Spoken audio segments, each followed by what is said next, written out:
You know what stings more than words? Silence. The kind that settles in when your own family agrees you don't belong. Last night, we had a family meeting. I thought it was about Dad's retirement or maybe Ashley's latest drama, but instead, my sister turned to me smiling and said, "No one wants you here." And my parents? They nodded. Not a flicker of hesitation. No protest, no defense. Just agreement. I didn't argue, didn't scream. I just stood up, walked past them like a ghost, and packed my bags in silence. Now it's morning. I'm waking up on my friend's couch. No breakfast smells, no judgmental stares. Just 39 missed calls from the people who said I didn't matter. Funny. Now they suddenly remember I exist. And that changes everything. Growing up, I learned early that being the middle child meant being invisible. My older sister, Ashley, was the achiever, the beauty, the one with the trophies and applause. My younger brother, Ryan, was the baby, loud, messy, and somehow always forgiven. And me? I was the quiet one, the one who followed the rules, got decent grades, kept my head down, not exceptional enough to be praised, not rebellious enough to be punished. I existed somewhere in the background, reliable, forgettable. At birthdays, Ashley got her own cakes with professional icing and sparkler candles. Ryan got themed parties with balloons and neighborhood friends. I got cupcakes from the grocery store and "Sorry, we've been busy lately." At dinner, if I had something to say, it was usually cut off by Ashley's newest internship or Ryan's soccer story. My voice always seemed to fade into the noise. I remember one Christmas vividly. I had spent weeks saving money from my part-time job at the bookstore to buy Mom a vintage recipe book she'd once mentioned. I wrapped it carefully, wrote a note. She opened it, smiled politely, said, "Thanks, Eliana," then turned to Ashley's gift, a scented candle in a glossy bag, and exclaimed, "Oh wow, this is perfect. You always know exactly what I like."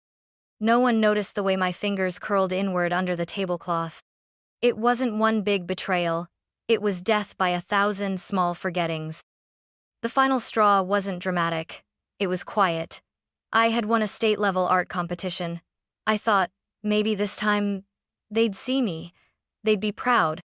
At dinner, I laid the award certificate next to Dad's plate. He didn't look up from his phone. Ashley giggled. "That's cute, Elle.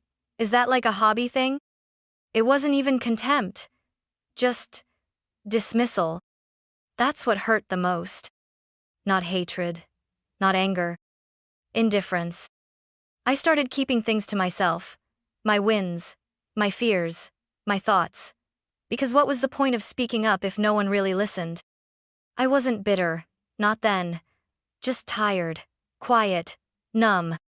But inside, I had this quiet wish that one day, they'd regret overlooking me. I didn't want revenge. I just wanted to matter. That's what made last night's family meeting sting in a different way. It didn't come from nowhere. It was the final stamp on a long list of dismissals. And now, for the first time in years, I wasn't feeling numb. I was feeling clear. My sister Ashley was born with a spotlight that never seemed to turn off. It wasn't just that she was pretty, though everyone said she had the Parker bone structure. It wasn't just that she got good grades, though even her average test scores earned applause. It was the way the world, especially our parents, bent toward her like she was gravity. When Ashley walked into a room, conversations shifted. Even if I was already talking, suddenly everyone was facing her, reacting to her, laughing at whatever she just said. At school events, my parents would bring flowers for Ashley's debate final, her dance recital, her most improved math award. When I got into the National Honor Society, Mom said, "Oh, that's nice, honey," and went back to scrolling through Ashley's prom pictures. Everything in our house seemed tailored around her. Dinner schedules? Built around Ashley's cheer practice. Family vacations? Wherever Ashley wanted to go. Even our living room layout was shifted so her favorite chair had the best view of the TV. When I tried to ask for something, a weekend trip with friends, permission to take an art course, it always somehow became a negotiation about Ashley's time, Ashley's needs, Ashley's plans. Maybe another time, Eliana. Ashley has that college tour coming up. You know your sister's going through a lot right now. Be understanding. It wasn't just favoritism. It was orbit the rest of us revolved around her. And the most twisted part? Ashley knew it. She wore it like a crown. She didn't have to be mean to me because being kind was optional. Her silence, her casual indifference, her smirks, when I was scolded, they were enough. Like she enjoyed knowing she had power she didn't even have to use. And when she did use it, it was always subtle. She'd accidentally take credit for something I did, or forget to mention my name when someone complimented a joint effort. And when I called it out, she'd flash that innocent look. "You're being so sensitive." That line, "You're too sensitive, Elle." It was a weapon. Used to dismiss, discredit, devalue. Used to make me question my own reality. And I bought it for years. I kept wondering if maybe I was too thin-skinned. Maybe I was the one making problems where there were none. But now, looking back, no. I wasn't imagining it. I was waking up to it. Ashley had a way of making every space her kingdom, and the rest of us her peasants. And last night, when she said, "No one wants you here," it wasn't a new attack. It was the final verdict in a trial I didn't know I was losing. But the thing is, kings fall, queens miscalculate. And Ashley? She had no idea that the one she thought was powerless had finally stopped playing her game. They called it a family meeting, but it felt more like a setup. It was Sunday evening, the kind of evening where the air feels just a little too still, like it's holding its breath. Dad texted in the family group chat, rare for him, and said we should all gather in the living room after dinner. No reason, no context, just family meeting, 7 p.m. I showed up right on time. Ashley was already curled into her spot on the couch, legs tucked under her, perfectly put together in her matching lounge set and smug expression. Mom sat with her usual tight smile, holding a cup of tea. Dad leaned back, arms crossed, like a manager about to fire someone. The vibe was off. I sat down slowly, trying to read the room. "What's this about?" I asked. Ashley smiled like she'd been waiting for that question. "It's about you," she said sweetly, "and how your attitude lately has been exhausting." My jaw tightened. "Excuse me?" "You've been so negative," Mom added. "Always distant, always cold." "I've been quiet," I corrected. "Not negative, just done trying." Dad jumped in. "See, that's what we mean. That tone, that bitterness. It's toxic." Toxic. They were calling me toxic? Ashley leaned forward. "You used to be so helpful, Eliana. So easy to manage. What happened?" "Easy to manage." The words slapped harder than I expected. That's all I'd ever been to them, manageable. Not loved, not respected. Just convenient when silent, inconvenient when human. I took a deep breath. "Is this because I said I wouldn't co-sign your apartment application, Ashley?" There it was, the real reason. Ashley had overspent her credit limit. Again. She needed someone to vouch for her. And I had, for once, said no. Her eyes narrowed. "You could have helped, but instead, you're punishing me." "I'm protecting myself," I replied. That's when it happened. Ashley rolled her eyes and said, loud and clear, "You know what? No one wants you here." The room went still. And then the part that broke something inside me. Mom looked down. Dad nodded. No one objected. No one rushed to say, "Ashley, that's too far." No one defended me. They just let it sit there, like a truth finally spoken aloud. And I didn't argue. I didn't cry. I stood up, walked past all three of them, and went straight to my room. Pulled out my duffel bag, folded clothes in silence, picked up my sketchbook, laptop, charger. I didn't slam a single door. Didn't make a scene. Didn't even look back. If they thought I was a problem, I'd remove myself from the equation. I left the house 30 minutes later without a word. And not one of them stopped me. Not one voice called out, "Wait." The night air hit me like a reset button. It was cold, sharp, but somehow cleansing. I didn't know where I was going, just that I couldn't stay there another minute. I walked for almost half an hour before pulling out my phone and texting the only person I could think of. Jordan. We weren't best friends, not in the usual sense. But he was the kind of person who noticed. The kind who remembered things others didn't like, how I took my coffee, or that Ashley always talked over me at dinner. When I knocked on his door just after 9 p.m., he opened it without a single question. No judgment in his eyes, just quiet understanding. "You okay?" he asked. I gave him a shrug and a half-hearted smile. "Not really." He stepped aside. "Then come in. I've got leftover pizza and a spare blanket." I slept on his couch that night, wrapped in that blanket, with the sound of city traffic humming through the window, and for the first time in years, no voices telling me who to be. No one asking me to smile more. No one saying I was overreacting. No one pretending I wasn't in the room. Just silence. And it wasn't empty. It was freeing. I woke up late the next morning, sunlight streaking through the blinds, the smell of burnt toast in the air. Then I saw my phone. 39 missed calls. My heart stopped. Not just from Ashley. From my parents. From the family group chat. From unknown numbers. The calm I had felt just minutes before cracked slightly. For a moment, I thought someone had died. I sat up, still holding the blanket, scrolling through the notifications. Missed call Mom. Missed call Dad. Missed call Ashley. Text from Mom. "Please call us. It's urgent." Text from Ashley. "Come home now." The shift was jarring. One night ago, I was told I wasn't wanted. Now they were all begging to reach me? I didn't text back. Not yet. Instead, I got up, made myself some coffee in Jordan's tiny kitchen, and sat on the floor with my legs crossed staring at my phone, watching the notifications keep coming.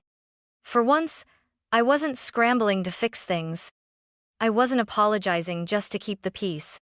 I was watching them spiral, and it was strange how little guilt I felt. Because somewhere deep down, I knew. This time, it wasn't my crisis to solve.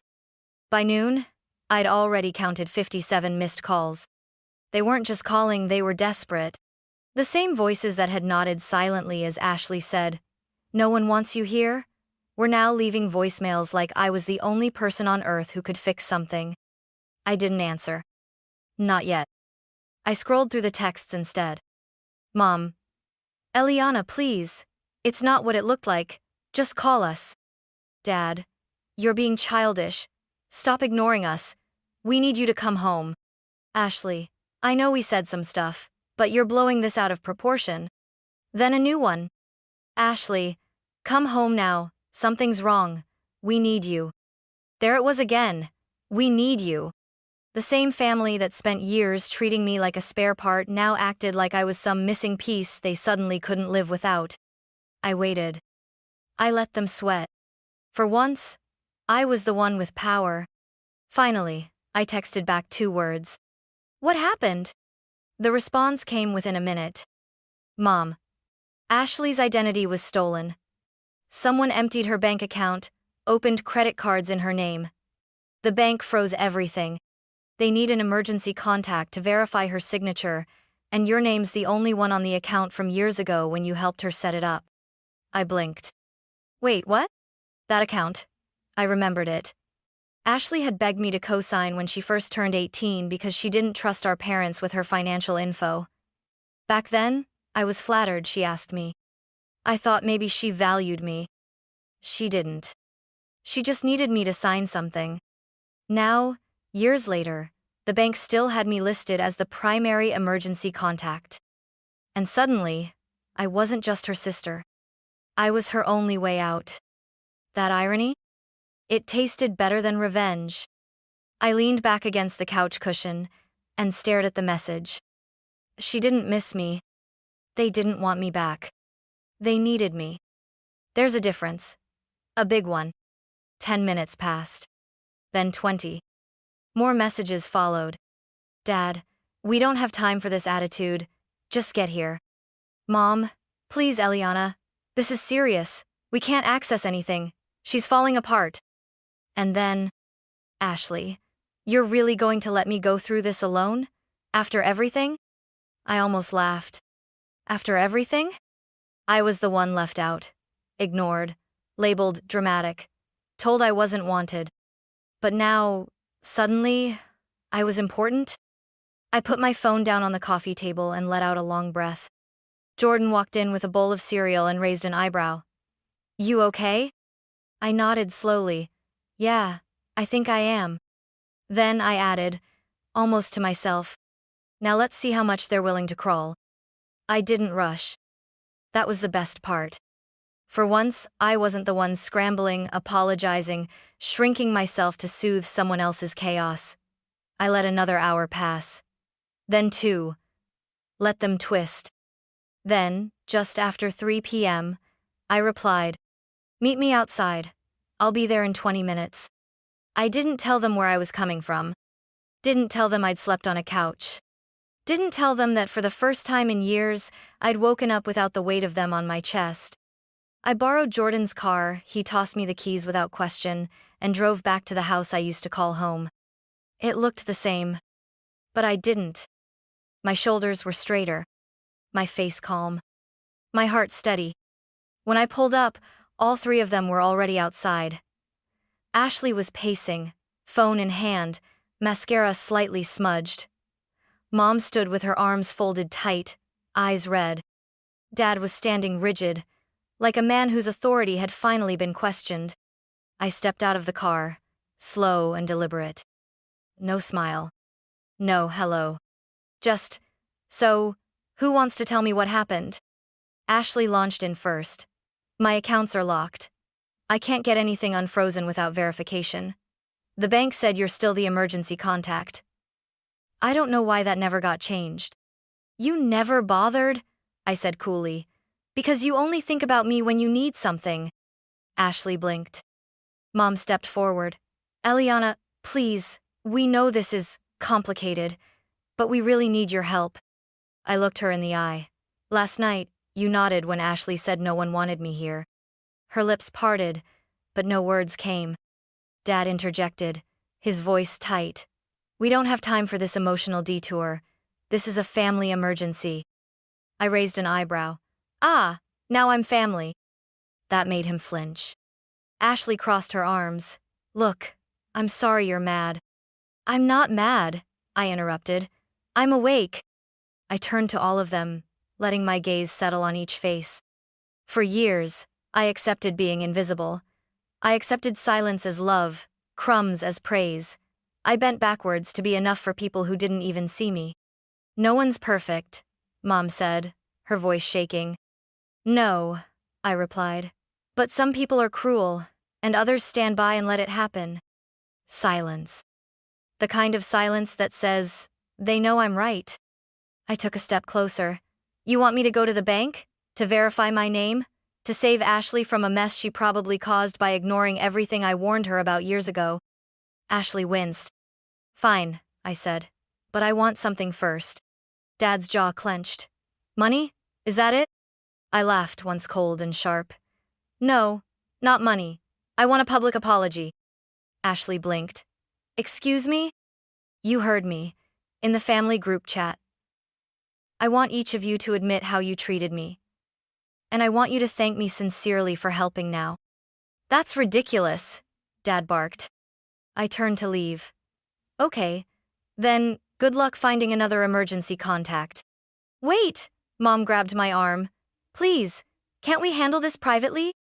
No, I said. You humiliated me publicly. So now you own it publicly. They hesitated, stared at one another like they were debating how far to bend. I didn't wait. I got back in the car, shut the door, and started the engine. That's when my phone buzzed. New message from Dad in the family group chat. We need to talk about how we've treated Eliana. It was stiff, Awkward. Clearly written through gritted teeth. But it was there. Then Mom followed up. Then finally, Ashley, her message short, but real. I'm sorry for what I said. I didn't mean it. I was cruel. Thank you for helping anyway. I read them all. And then? I sent a thumbs up emoji. No words.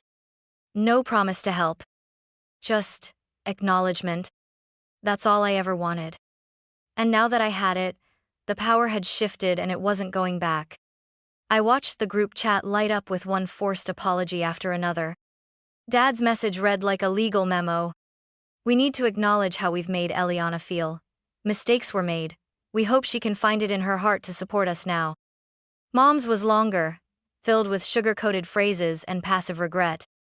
Eliana, I know we've overlooked you. I know we haven't always shown appreciation. You're an important part of this family. Please help us. Ashley's, to her credit, was at least blunt. I was wrong.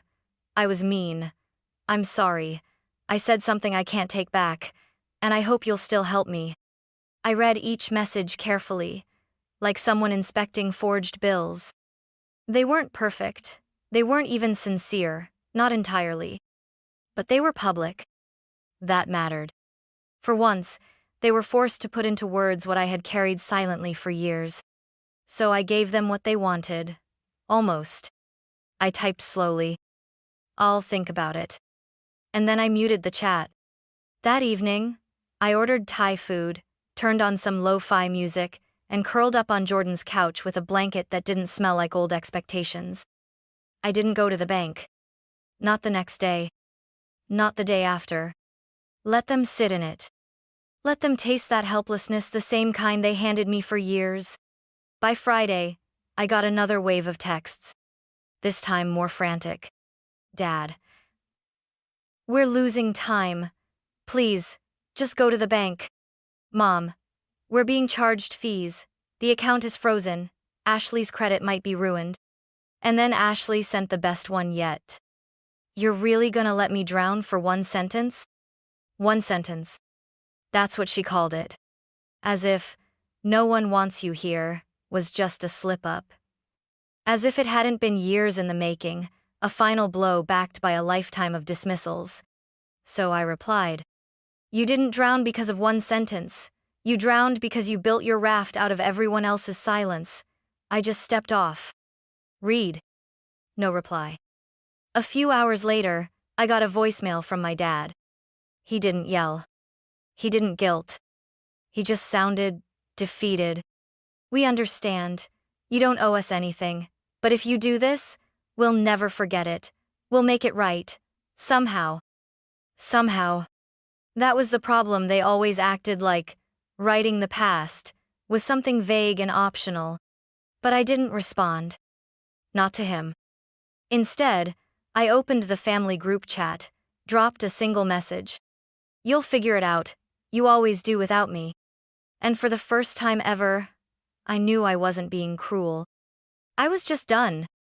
Saturday morning, I woke up to sunlight, warming my face, and the gentle buzz of a quiet phone. No missed calls. No guilt-laced texts. No demands disguised as concern. Just peace. I sat up, stretched slowly, and let myself breathe fully, deeply, like my lungs finally remembered how. Jordan had already left for work. He left a sticky note on the fridge with a doodle of a smiling sun and a message. Help yourself to the cereal. You survived Hell Week. I smiled. A real one. For the first time in forever, I wasn't walking on eggshells. I wasn't trying to earn love that should have been freely given. I wasn't begging to be seen in a house that only ever looked through me. I was alone and I was okay with that. My phone pinged once. Just one notification. A bank alert. Emergency contact authorization expired. New user added to account. I stared at it for a moment, then deleted it. They had found someone else. Of course they had. They always would. And that was the last confirmation I needed. I had never been indispensable to them, just convenient. I stepped out onto the apartment's tiny balcony, wrapped in my blanket, sipping instant coffee from a chipped mug.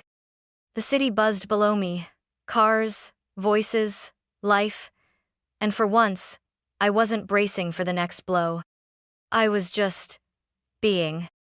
It would have been easy to fantasize about revenge, to want their world to crumble without me. But I didn't need that. The most powerful thing I could do? Live well, without them. Because the truth is, they may never say the words I needed to hear. They may never become the family I deserved.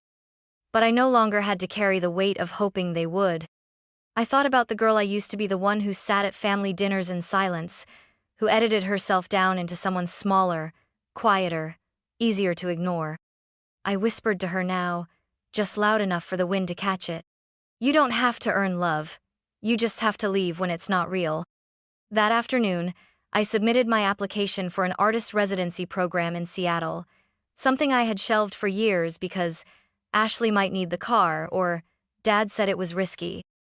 This time, there was no one to talk me out of it. And that night, as I curled up on the same couch with paint under my nails and freedom in my chest, I realized something. They may have told me I wasn't wanted. But in walking away, I found something far better than their approval. I found me.